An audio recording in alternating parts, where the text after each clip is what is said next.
Hi and welcome to the show. Now, as you'll know, week in we're testing road bikes, off-road bikes, dirt bikes, quads. But this week we've got something just a little bit different. Let's have a look.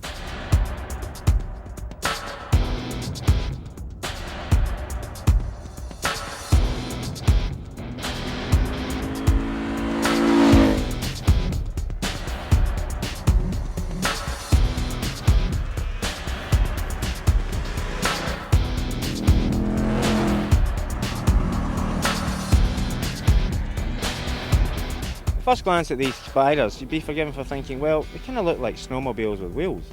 And you wouldn't be far off the truth with that, because they're made by the same company who actually make ski-doos, BRP. And to be honest, riding one, it's a similar experience. We've got two different versions here today. We've got a RSS and an RST. Now, there's a few differences. What's the difference between mine and yours, Kevin? Well, this is the bad boy of the bunch. This has got SE5 sequential automatic transmission and a slightly tweaked version of the 990 Rotax engine, and it's a little bit firmer, it's a lot lighter. It's the sporty one, really, of the family. As you can see, the one I've been riding, the RST, well, it's the opposite. It's set up for touring, for long haul comfort, luggage capacity. It's set for basically going wherever you want for however long you wish. Now, as Kevin mentioned, these machines are powered by a 998cc Rotax V-twin, and that's the same engine found in both. The SRT version here has been tuned to give about 100 horsepower and about 80 feet-pounds of torque, and that's sort of ample for a normal road bike, but it's a little bit less than what you'd expect for something that weighs well in excess of 400 kgs. Now, there are a few similarities and a few differences between a motorcycle here. You've got a 5-speed gearbox, which is a conventional unit on this one, with a clutch. But as you can see, there's no front brake lever here. That's taken care of by a foot pedal here, which combines both the two discs on the front and the one on the rear. Final drive, well, it's a belt drive, which is similar to, again, to a lot of motorcycles, but this thing has a whole heap of features not found on any two-wheel bike, I can tell you that. Now, apart from the obvious, the fact that it's got an extra wheel, there's also things like electronic brake distribution, traction control, yaw sensors, lots of little bits of electro trickery to make this thing as safe as possible. The amount of technology within these machines is actually quite incredible and very impressive. Now, the RST version here is certainly no lightweight. 425 kgs dry. By the time you add fluids, pillion, you're looking at over half a ton of vehicle on the road. But saying that, operating it is a piece of pie. Power assisted steering here makes the job really simple. The experience on the road, well, it's somewhat akin to riding a sports quad, or alternatively, a snowmobile, which it's styled after. It doesn't tramline as much as, say, a quad will do off-road, thanks to the power assisted part, but it is a little bit twitchy when compared to a motorcycle, or a car for that matter. But that's all part of the fun of the Spyder experience, shall we say. Now, being the RST, naturally, it's set up for long haul work. It's got over 155 litres worth of storage here, including over 50 in the front, 40 in the back and 20 odd each on either side. We've got this massive touring seat here, which is exceptionally comfortable, and an electronically adjustable screen. The RST model also comes with electronically adjustable suspension. Push a button here on the dash and it will set the preload on the rear shock to hard or soft, depending on whether you've got a pillion, luggage, or whether you're by yourself. Now, the LCD dash in the middle here, well, it displays just about everything. Outside temperature, what gear you're in, you name it, it's got it. In fact, it's a little bit distracting if you're not careful. Now, with the screen fully extended, it quietens the ride down quite a bit, and it gives you a chance to crack up the volume on the fully integrated stereo, which is controlled via these buttons on the handlebars. Your pillion can also adjust the volume and radio station with their own set of buttons by the grab rail here. Incidentally, they're heated, so are the grips. It's quite clever. The faster you go, the louder it gets. Slowing down coming into town, it'll cut the volume. It's even got a little plug-in in the back top box here for your iPod. How cool is that?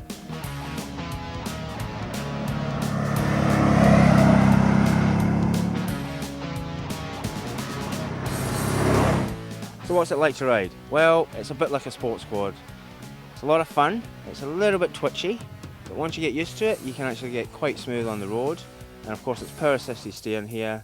It's all the electronic aids, traction control, etc. to help you out and stop you from getting into a pickle. but that can be done if you really want to try.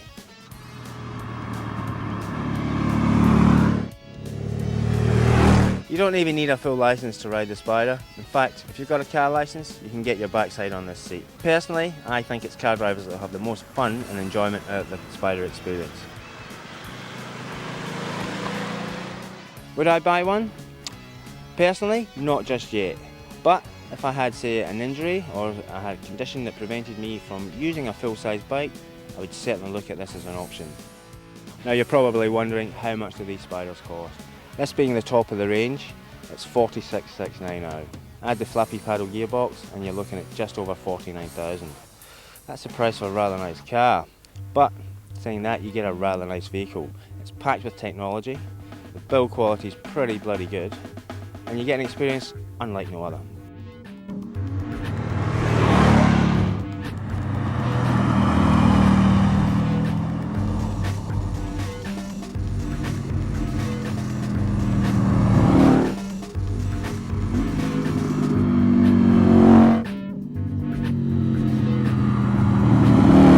Okay, so this is the Spyder RSS.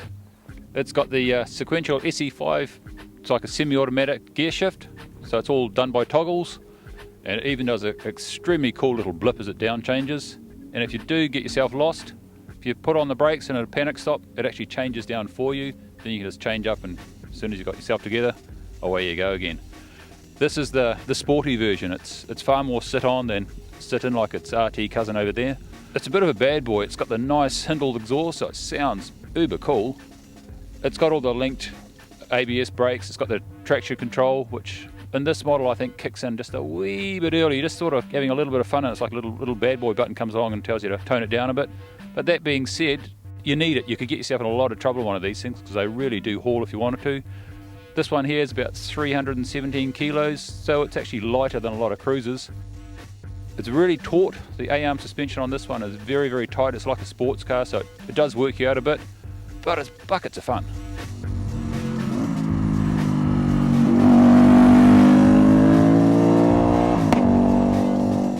So who's this going to appeal to? This one is probably going to appeal to motorcyclists and car drivers. Car drivers can get on here, and it's familiar. It's a bit like a big quad bike or a rear-wheel drive car to corner. Takes a little bit perfecting the technique, but once you do, this thing's just a barrel of laughs. As soon as you pick up that front wheel, it'll actually shut you down, so you're not going to tip over, and as soon as the back starts to skip out, you can feel it just shut you down.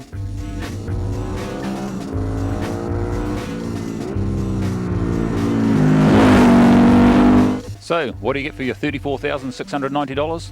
Among other things, these extremely sexy little wheels, and the tyres that are on sidewall, they're purpose built by Kenda. So the styling guy's got a bit carried away. Looks like something that's dropped off a stormtrooper's truck with Luke Skywalker probably on board with his little sabre thing. But it's really funky. It's got the fattest hugger I've ever seen on anything close to a motorcycle.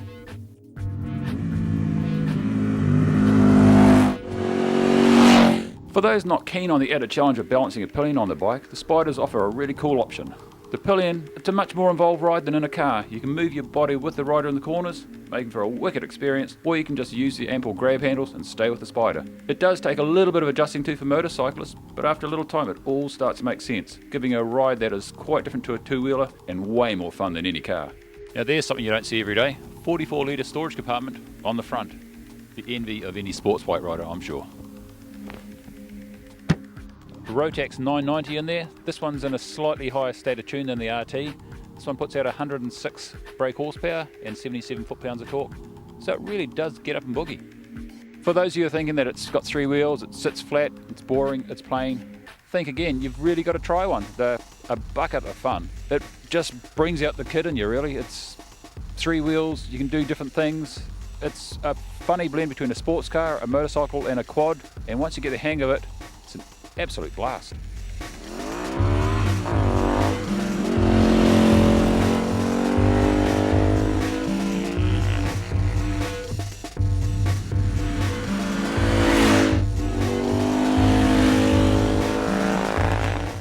So which one would you pick, Kevin?